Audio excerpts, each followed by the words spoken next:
Yang masuk lagi, saya akan kasih pertanyaan yang sudah di-share oleh peserta di sini, yang ditujukan untuk Pak Ken. Pertanyaan dari Pak Budi Sakti. Beliau bertanya, karena sedang COVID, bimbel menjadi produk tersier, di mana jauh dari kebutuhan pokok sehari-hari. Adakah tips khusus untuk produk-produk tersier seperti bimbel agar tetap bisa masuk ke dalam list kebutuhan masyarakat? Itu untuk pertanyaan untuk Pak Ken dari Pak Budi Sakti, Pak Ken. Silakan dijawab, Pak. Pak Ken masih mute. Halo. Oke. Yes. Ya. Keterima. Bisa didengar Bu Yani? Jelas, Pak. Ya, Mas Budi. Mana Mas Budi? Ya, Pak. Ya, halo, ini saya coba sedikit jelaskan ya Mas ya. Memang betul Mas, sekarang ini kita menghadapi COVID atau new normal ini ya. Namun tadi sudah dijelaskan Pak Doni, tetap kita harus bergerak Mas, tetap harus proaktif dengan berbagai macam kemahiran ataupun aktivitas yang harus kita lakukan gitu ya. Adapun tadi Mas menanyakan tentang bimbel yang second kebutuhan. Tersier malah ya, bukan second ya, tersier. Iya, bukan sekunder lagi, tersier sekarang, Pak. Benar ya, tersier ya. Kalau menurut saya Mas, malah sekarang ini suatu kesempatan nih Mas. Luar biasa nih ya. Kenapa? Karena anak-anak sekarang ini kan banyak tugas Mas. Ya, banyak tugas. Nah ini sebenarnya satu peluang bagi Mas ya untuk masuk ke dunia digital ya. Pemasarannya itu menggunakan digital gitu, digital marketing. Kenapa? Karena di saat-saat seperti ini orang tuh banyak mau mencari istilahnya bimbingan-bimbingan lah. Nah, wajar deh menurut saya ya bimbel ini juga bisa Mas upload ya lebih gencar lagi karena tadi kan sudah saya paparkan ya yang banyak menggunakan sosial media ataupun banyak menggunakan internet ini kan anak-anak muda Mas. Jadi lebih wajar lah kalau seandainya saat ini juga jangan kita beranggapan bahwa ini masuk ke tersier dan sebagainya, walaupun ya jelas tersier, tetapi pada kondisi seperti ini sebaiknya Mas manfaatkan ya kesempatan untuk mencoba memasarkan melalui digital apa-apa bimbingan belajar atau bimbel yang Mas miliki ya dengan trik atau gaya konten pemasaran yang mengena kepada anak-anak muda ini. Nah, kira-kira seperti itu, Mas Budi ya. Semoga bisa memuaskan. Ya, memang saya bantu jawab, saya izin ya, Bu Yani. Ya. Memang kalau misalnya di era sekarang itu, Pak, kita memang semuanya serba nggak nyaman ya, Pak ya. Saya juga sebenarnya presentasi seperti ini tuh sangat tidak nyaman. Biasanya saya presentasi jalan, berdiri, gitu-gitu ya. Ini harus duduk di kamar gitu-gitu kan, nggak berhadapan dengan siapa-siapa, itu memang sangat tidak nyaman. Nah, sama seperti bisnis juga, Pak, kita harus mulai melihat peluang-peluang untuk pivoting bisnis, Pak, gitu. Jadi misalnya yang tadinya bimbel konvensional, misalnya datang ke rumah ataupun para pelajarnya atau murid-muridnya datang ke kantor Bapak gitu kan. Mungkin bisa difasilitasi juga dengan device-device digital, Pak ya, atau kurikulum-kurikulum yang mana sudah menerapkan aturan-aturan new normal saat ini, Pak, gitu. Nah, tapi memang kalau untuk bermain digital, kalau misalnya Bapak sudah berkeinginan untuk bermain digital, saya kasih tips sedikit. Bapak mungkin usahanya di mana, Pak? Di Bandung atau di Jakarta? Di Bandung, dan memang kita sudah pakai multi platform itu sih buat digital, buat pembelajaran online ya gitu. Nah ini sebetulnya memang penjualannya aja. Oke, penjualannya aja ya Pak ya. Kalau misalnya mau mulai mengadopsi digital marketing, mungkin Bapak harus riset dulu Pak. Mungkin dengan lihat dulu bagaimana behavior dari kompetitor Bapak gitu. Nah, saya punya beberapa tools kalau dari saya ya. Jadi saya biasanya menggunakan tools serprobot.com, lalu ubersuggest.com, SimilarWeb, dan juga Internet Lifestyle. Nah, itu tools-tools itu gunanya apa? Yang pertama, kita harus bisa ngebaca siapa lawan kita, gitu kan. Bapak ngelawan siapa nih di digital marketing, gitu kan. Jadi, di SERP Robot itu, saat Bapak, saya share sedikit ya. Ini agak related dengan presentasi tadi. Saya jump ke sesuai pertanyaan Bapak ya. Nah, ini salah satu contoh, Pak. Ini saya buat, saya dengan studi kasus Antawijaya ya, antawijaya.com. Itu saya mau ngecek antawijaya.com itu, kalau misalnya kita cek di Google, itu dengan keyword-keyword jasa training Jakarta, pusat training Bandung, pendampingan bisnis, jasa konsultasi, jasa training, itu dia masuk ke urutan berapa. Nah, ini result-nya yang di kanan ini, Pak. Ternyata memang belum urutan top 20 nih di Google untuk yang muncul di Google ya. Gitu. Karena kan memang keyword sendiri itu kan bisa dipengaruhi oleh beberapa usaha yang lain yang sebenarnya nggak related ke usaha training gitu ya.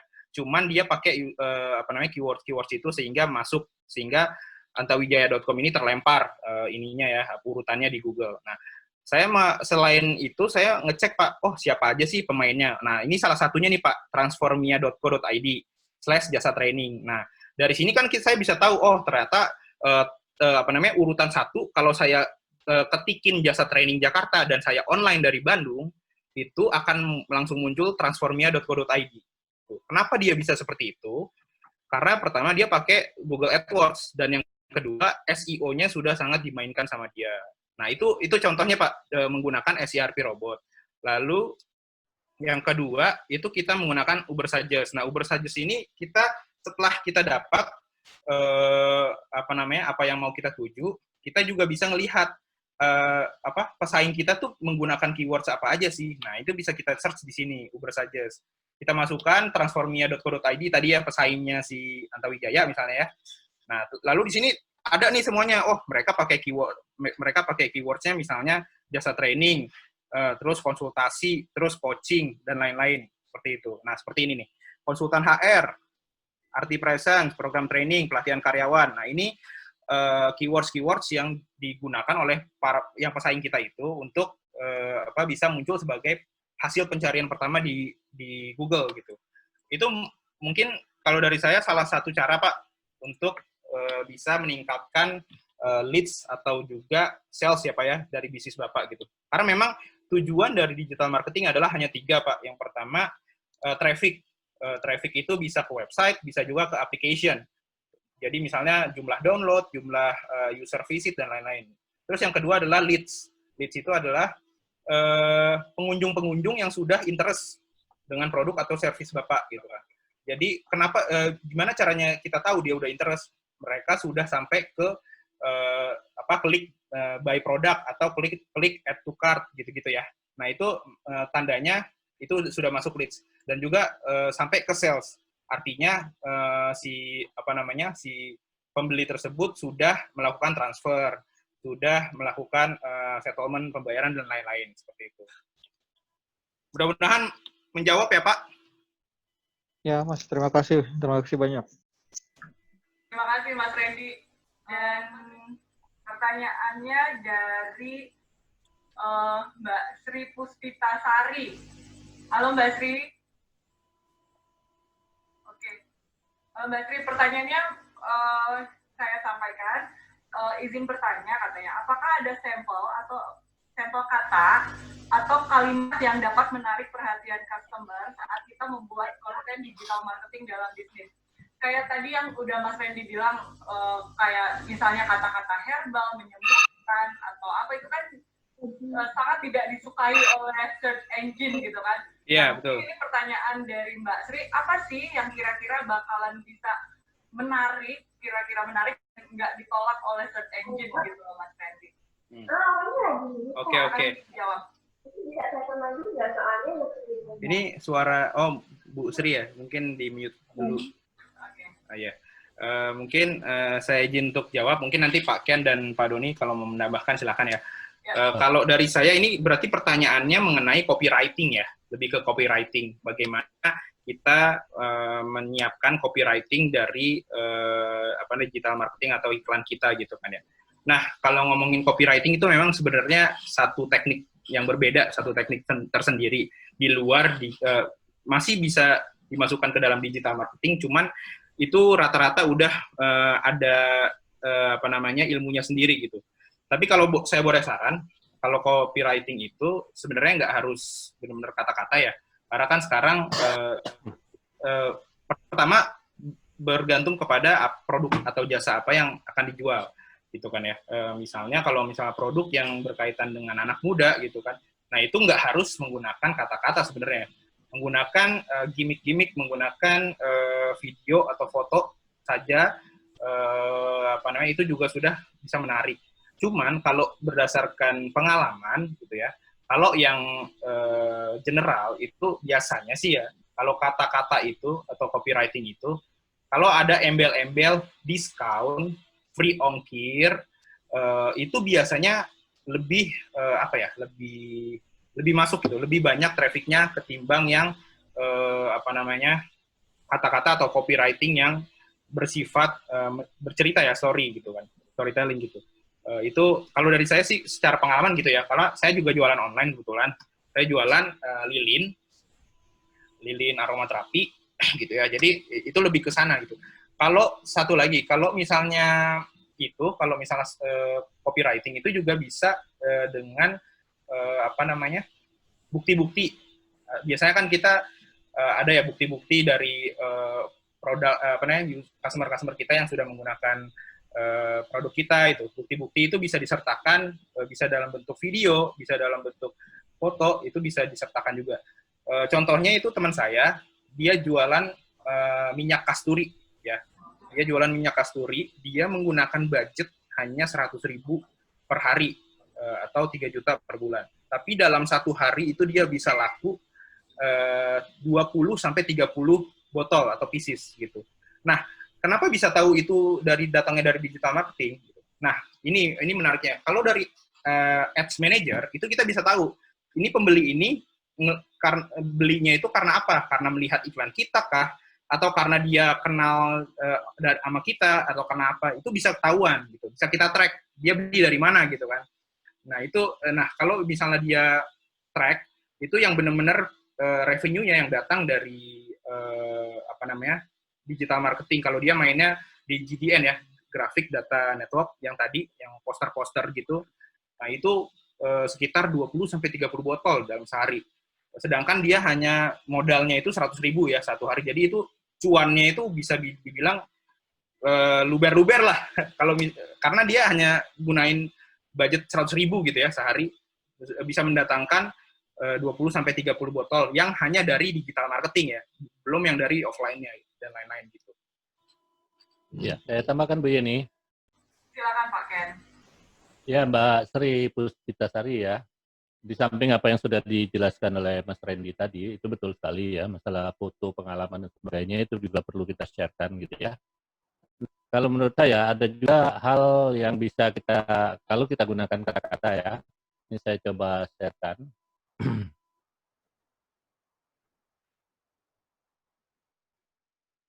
Ya, umpamanya seperti ini gitu ya, bisa aja kan teman-teman sekarang ini kalau saya lihat tadi kan saya katakan bahwa coba masuk ke bahasanya anak-anak milenial dong gitu kan.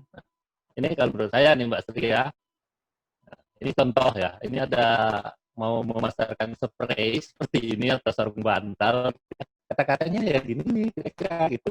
Ya spray begini bawaannya mau rebahan aja, itu ini yang begini baru ditambah dengan tadi yang Mas Randy sampaikan, adanya fakta atau bukti gitu ya, berapa banyak yang sudah membeli ya, informasi itu ya, ditambah dengan dilengkapi dengan diskonnya gitu. Nah itu kira-kira menurut saya Mbak ya. Ya, terima kasih. Gimana Mbak Sri? Sudah cukup terbantu atau ada pertanyaan yang akan disampaikan lagi? Untuk yang saya maksud, ini bisnis seperti kan kebetulan perusahaan kami bergerak di bidang distributor air kompresor ya Mbak. Jadi untuk kata-kata yang ke company lain gitu kan. Apa Bu? Distributor air kompresor Pak. Di kompresor Pak. Air kompresor. Air kompresor. Oh, Berarti ini Ibu lebih banyak Iya, B2B B2B, ya, Bu ya? Pak. B2B.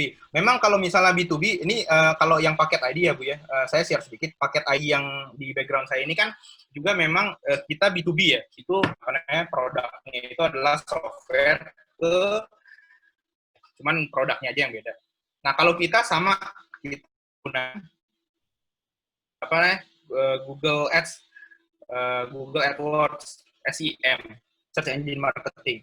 Gimana caranya kita mengumpulkan keywords-keywords yang terbaik. Kita nggak pakai yang namanya iklan foto, iklan video gitu-gitu. Nggak. Jadi kita menggunakan hanya menggunakan Google. Hanya benar-benar menggunakan Google traffic kita. Bahkan, ini tips sedikit ya, saya itu menggunakan website pesaing saya. Misalnya ya, saya punya perusahaan A, saing saya B gitu kan. Jadi kalau misalnya ada orang yang nyari ke website pesaing saya, itu yang tapi yang muncul punya saya, itu juga bisa Bu sebenarnya di Google AdWords itu.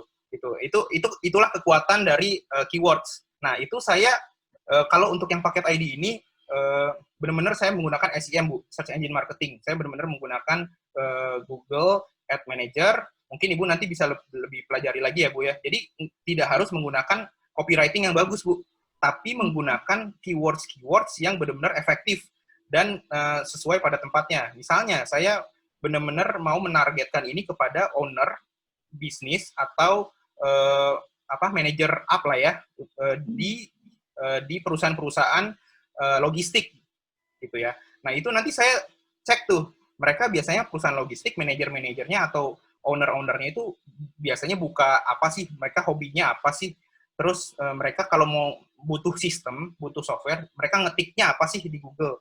Nah, itu yang saya kumpulin, itu yang saya riset, dan saya terapkan, jadi nyangkut ke kita, Bu. Jadi apa yang mereka ketik, misalnya, software pembukuan logistik, gitu kan, misalnya ya. Nah, itu nanti yang pencarian yang paling atas itu paket.id, gitu. Nah, dari situ, baru kita benerin, website kita, sehingga perjalanannya si customer itu, si user itu di website kita tuh dia nyaman. Setelah dia klik website kita, apa yang bakal dia lakuin? Pasti kan mereka ngelihat produk kita seperti apa gitu kan ya. Produk kita seperti apa, SLA kita seperti apa, terus bagaimana kita mengimplementasikan proyeknya, terus cara deal-nya seperti apa. Nah, di situ harus tertera, Bu. Jadi jangan sampai si customer udah ngelihat nih, oh produknya gini nih. Terus udah ngambang gitu aja. Nggak ada apa-apa lagi yang bisa dia action gitu kan. Nah, di situ salahnya kebanyakan, Bu. Nah, makanya saya menggunakan akhirnya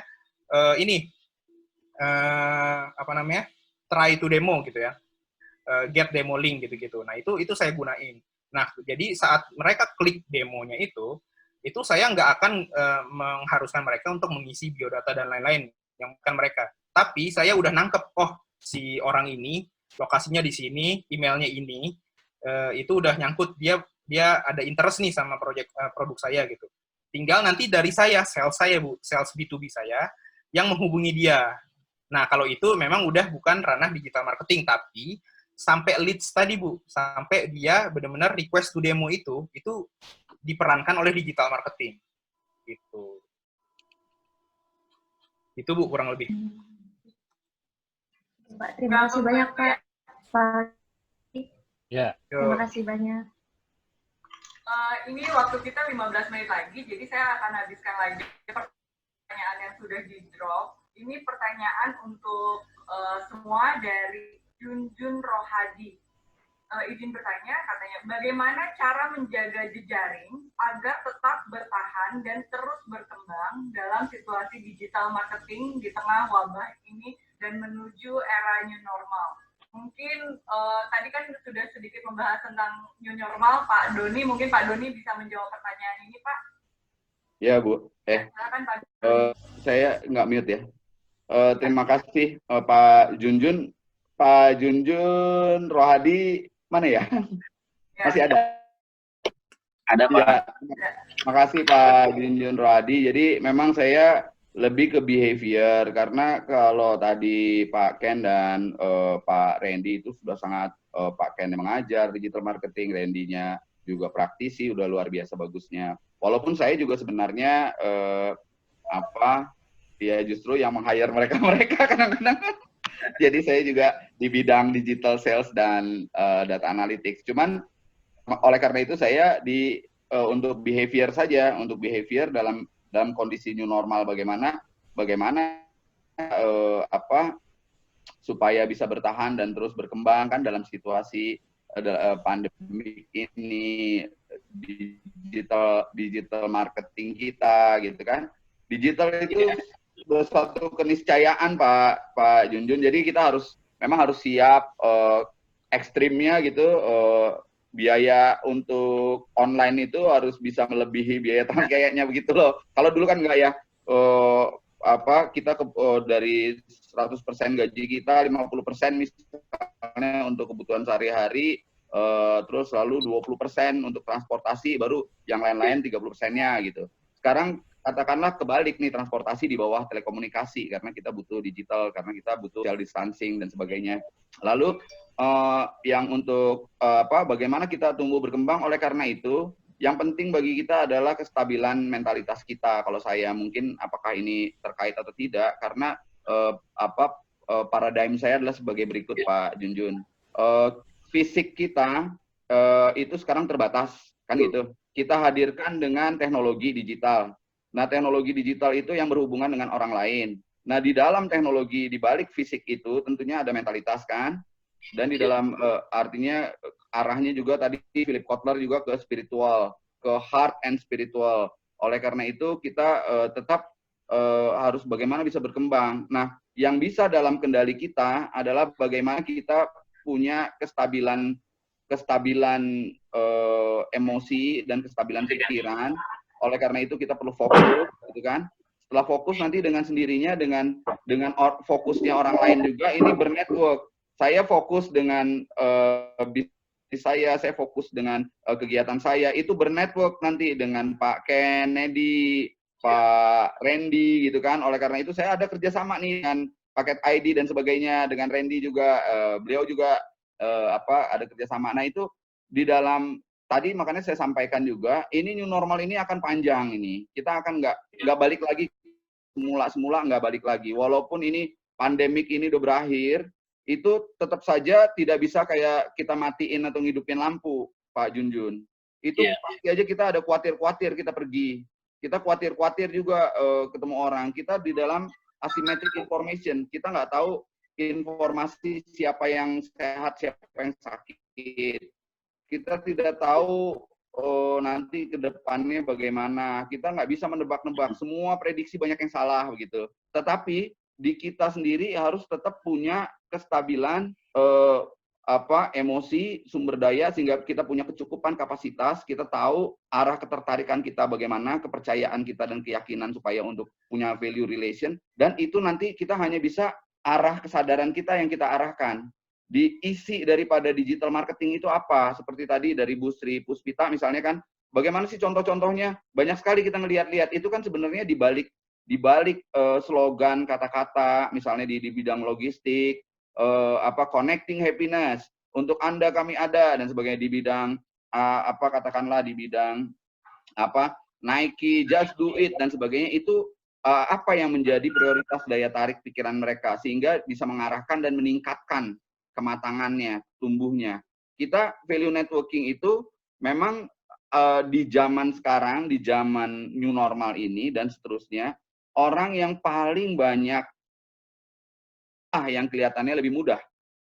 Orang yang paling banyak network-nya lah yang paling mudah. Oleh karena itu kita perlu ada sebuah value map dulu, kita mapping dulu. Makanya tadi saya mapping bagaimana sebuah sumber daya itu harus memiliki tujuan sehingga dia bisa menjadi aset yang produktif. Tujuan itu nanti akan ada tarikan aktivitas dan ada arah yang bisa meningkat dan bisa tumbuh dan berkembang. Oleh karena itu dari value map ini kita perlu kita perlu tahu arahnya kemana, kita sadari, lalu bagaimana relationnya value ini dengan relation value orang lain, dan kita bisa mengarahkan itu secara bersama-sama, win-win begitu, sehingga terjadilah value networking. Itu teorinya begitu. Nah, bagaimana kita ngegerakinnya? Ya kita harus tidak hanya sehat fisik, tetapi juga sehat pikiran dan perasaan kita. Jadi mind body and soul gitulah kira-kira yang banyak dikatakan orang.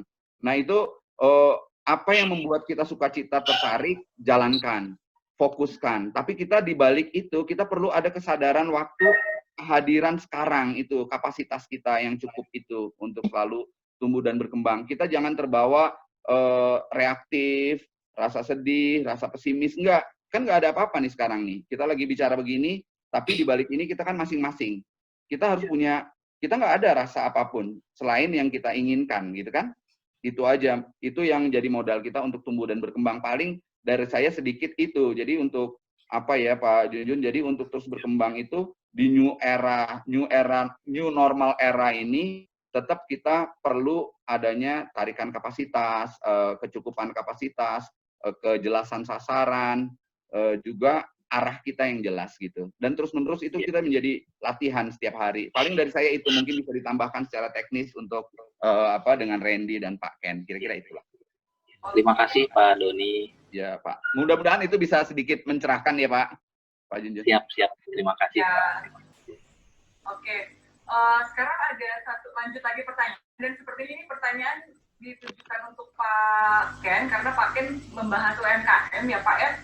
Jadi di sini Pak Kamaludin bertanya, seberapa pentingkah digital marketing untuk UMKM dalam new normal seperti sekarang ini? Dan bagaimana cara terefektif untuk mengimplementasikan digital marketing di UMKM? Silakan Pak Ken. Iya, digital marketing. Siapa tadi yang nanya? Pak Kamaludin. Kamaludin ya.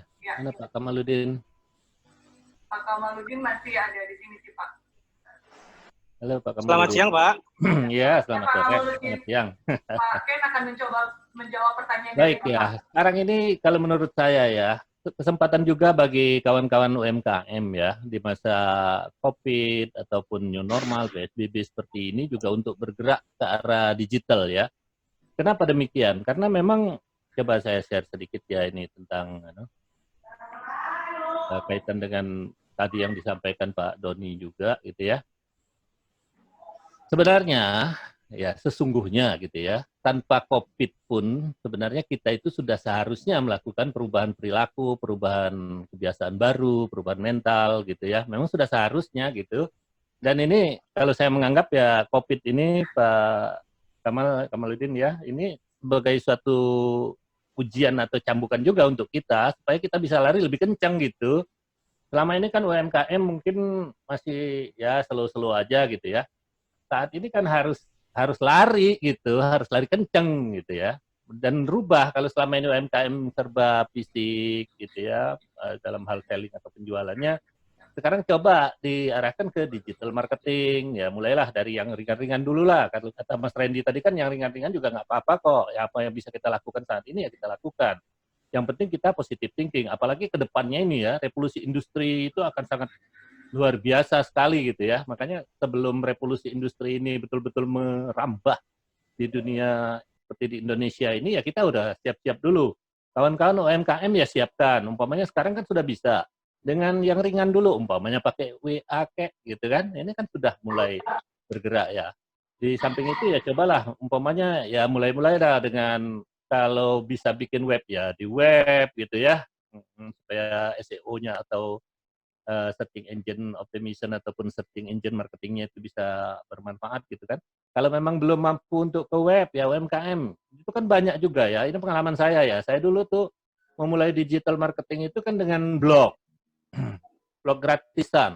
Wah itu luar biasa itu. Kita bisa manfaatkan Google Blogger.com, yang lain-lain juga bisa gitu kan. Banyak sekali itu ya yang bisa kita manfaatkan untuk membuat blog ya, blog dengan konten-konten yang seperti saya uraikan tadi ya, konten-konten kita arahkan ke ya terutama milenial. Karena produk kita ini UMKM umpamanya ya sesuaikan gitu kan. Karena sasarannya kan belum tentu B2B seperti contoh Mbak Tri tadi ya, pasti B2C gitu kan. Nah, disinilah sebenarnya kesempatan untuk kita pada masa-masa COVID seperti ini ya, inilah masa kita untuk merubah. Karena seperti yang juga sudah disampaikan Pak Doni tadi, jangan berharap kita mau kembali ke posisi kita semula gitu ya. kita harus maju, kita harus positive thinking gitu ya. Kita nggak bisa gitu. Kembali lagi ke masa yang lalu tuh nggak bisa, karena memang zaman berubah, revolusi industri akan berubah luar biasa gitu ya. Milenial berubah, kemudian gerakan-gerakan milenial ini banyak sekali, kemudian kita akan menghadapi era robotik gitu ya. Nah ini mohon maaf nih kawan-kawan di UMKM ya, kita harus berpikir juga bahwa nanti kita itu digantikan oleh robot-robot ini gitu lah. Kita digantikan dibuat oleh robot dan sebagainya gitu kan.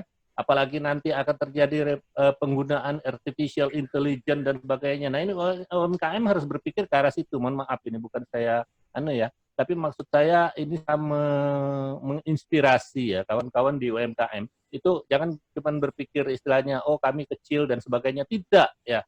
Kecil itu malah hebat gitu ya menurut saya ya. Kita juga nanti tanggal 6 itu akan bahas juga tentang UMKM dan koperasi kaitannya dengan pemberdayaan sekaligus juga dengan menyongsong adanya Omnibus Law yang berkaitan dengan koperasi dan UMKM. Nah, bagus sekali Mas Kamaludin ya pada saat seperti ini masuk ke digital walaupun mulai dari yang ringan-ringan. Mulai dari WA, kemudian mungkin dengan web, blog gitu kan ditambah dengan yang lain-lain ya, apalagi tadi kita sudah perlihatkan ya, Mas Fedi juga sudah paparkan lebih jauh ya, banyak sekali yang bisa kita lakukan dengan digital ini untuk memasarkan produk-produk dari UMKM itu sendiri. UMKM saya sarankan juga bersatu deh ya, kita jangan cuma bergerak sendiri, tetapi kita membuat suatu asosiasi atau ikut dalam suatu asosiasi, kita berafiliasi di situ, maka kita akan lebih kuat gitu ya. Oke, mungkin kira-kira seperti itu. Terima kasih Pak Ken untuk Mas Kamaludin. Mungkin nanti bisa untuk lebih jelasnya lagi akan ada kelas Pak Ken selanjutnya di tanggal 6. Itu akan membahas tentang UMKM dan koperasi. Jadi mungkin ini hanya teaser jawaban dari Pak Ken. Nanti untuk lebih jelasnya kita akan bahas tuntas di tanggal 6 ya Pak Ken ya? Iya, betul. Oke. Saya mau nambahin sedikit boleh Bu? Boleh ya. Mas Fendi, singkat aja Mas Fendi. Ya, dikit aja. Pak Ken, untuk UMKM ini sangat menarik ya. Jadi saat ini kita lagi kerjasama oleh Kemenkop UMKM dan juga badan-badan di bawahnya kementerian. Itu kita sedang menggagas digital marketing for UMKM gitu. Nah, kita start dari yang organik, dari organik strategi, which is itu tanpa adanya biaya. Jadi yang perlu mungkin bisa Pak Kamaludin catat gitu ya, mungkin Bapak bisa menjawab ini nanti di rumah. Yang pertama, Bapak sudah menggunakan sosial media atau belum? Sosial media itu gratis Pak, Bapak hanya butuh handphone dan juga pakai data. Terus yang kedua, Bapak sudah punya website atau belum gitu kan? Bapak sudah menggunakan WhatsApp atau belum sebagai fasilitas untuk komunikasi dengan customer gitu. Nah, kalau website itu Pak, WordPress itu sama Pak, WordPress itu gratis Pak, dan juga sudah bisa kita sudah bisa kita gunakan sesuai dengan ini kita masing-masing domain kita sendiri gitu Pak. Jadi mungkin bisa dikaji terus Pak. Jadi memang bukan karena UMKM kecil tapi tidak bisa beralih ke digital ya Pak ya. Justru yang di atas ini Pak, justru yang di di enterprise, saya ambil contoh di Telkomsel ya Pak ya. Telkomsel saat ini sangat pusing Pak justru Pak, karena mereka udah bingung mau ngapain lagi, karena dari segi traffic, dari segi market mereka udah mentok gitu loh Pak, udah mentok. Mereka udah melakukan digital marketing, ujung-ujungnya apa? Mereka nggak ada growth-nya Pak, growth-nya itu minus. Kenapa minus? Karena customer-nya mereka yang diambilin oleh provider lain. Nah, justru kalau di UMKM ini beda, Pak. UMKM ini dari bawah gitu kan. Which is market-nya itu sangat banyak yang belum di-grab. Nah, itu yang harus kita manfaatkan. Kita fokus terhadap growth, Pak. Gitu. Jadi, ya mungkin itu sedikit dari saya, Bu Yeni. Mudah-mudahan bermanfaat untuk Pak Kamaludin dan teman-teman. Ya, semangat terus ya, Pak Mas Kamaludin. Kayak ini juga termasuk orang yang juga, aktif di media sosial ya.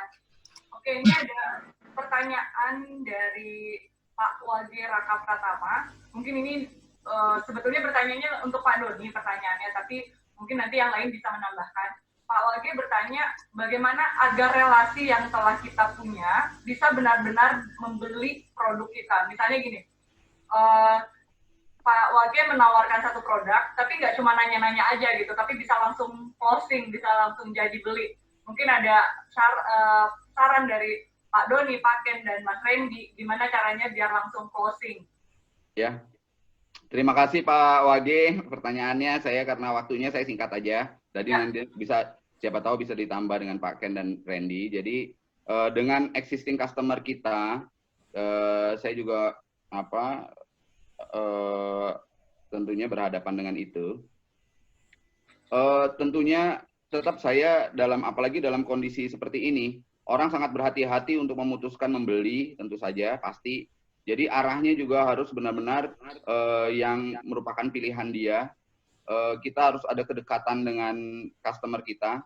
Tentunya kalau dikaitkan dengan digital, dia benar-benar harus tertarik.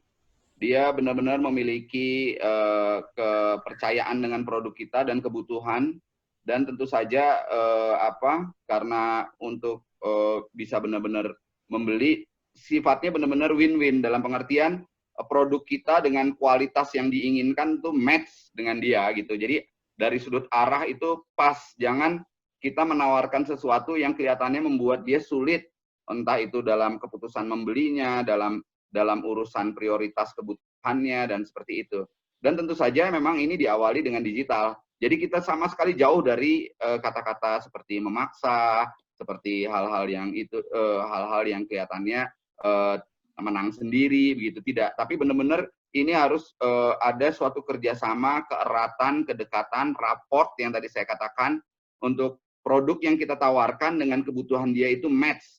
Nah, ketertarikan itu mulai dari perhatiannya dia, mulai dari rasa AIDA lah, mulai dari attention, interest, desire, hingga actionnya dia itu benar-benar searah dengan antara produk atau jasa yang kita berikan dengan dia gitu.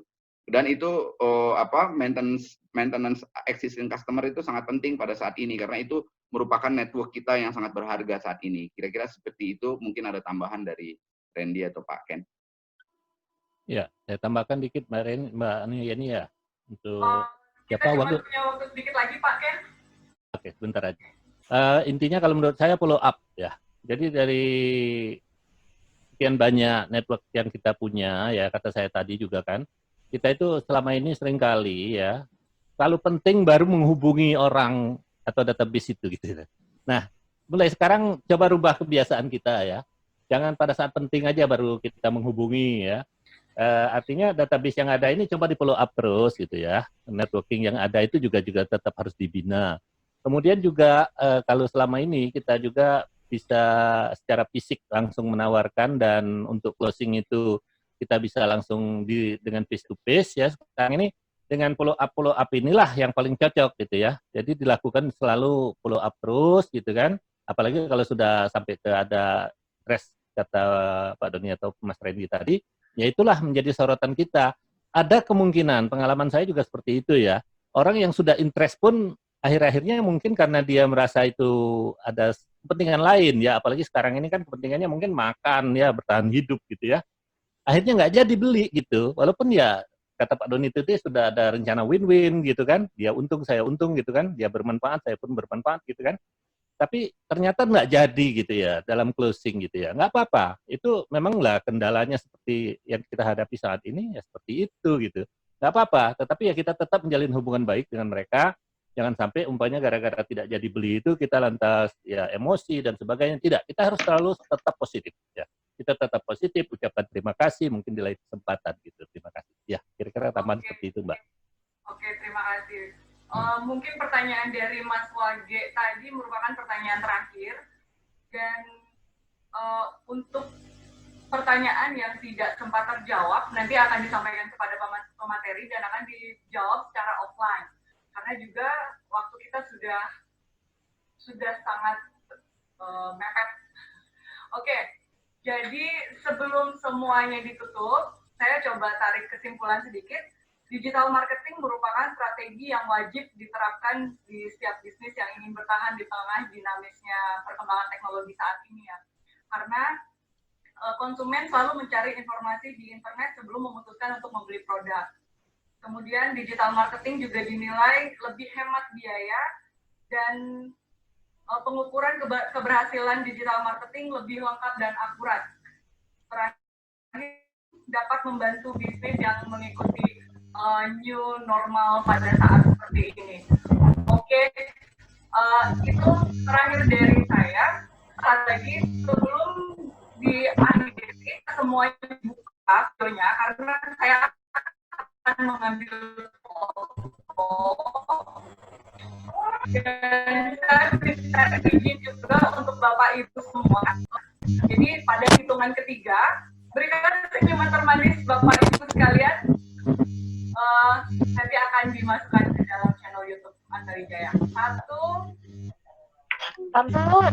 Oke, yang cantik ya. Oke. 1, 2, 3. Yes. 2 kali lagi ya.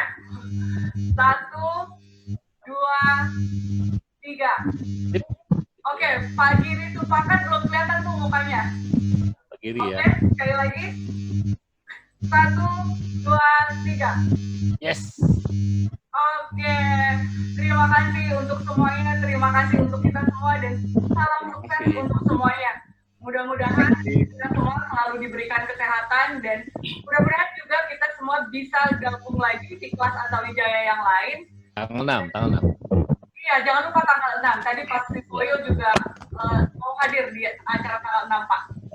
Oke, terima kasih untuk semuanya. Salam sukses dan sehat untuk kita semua. Selamat sore. Wassalamualaikum warahmatullahi wabarakatuh. Waalaikumsalam.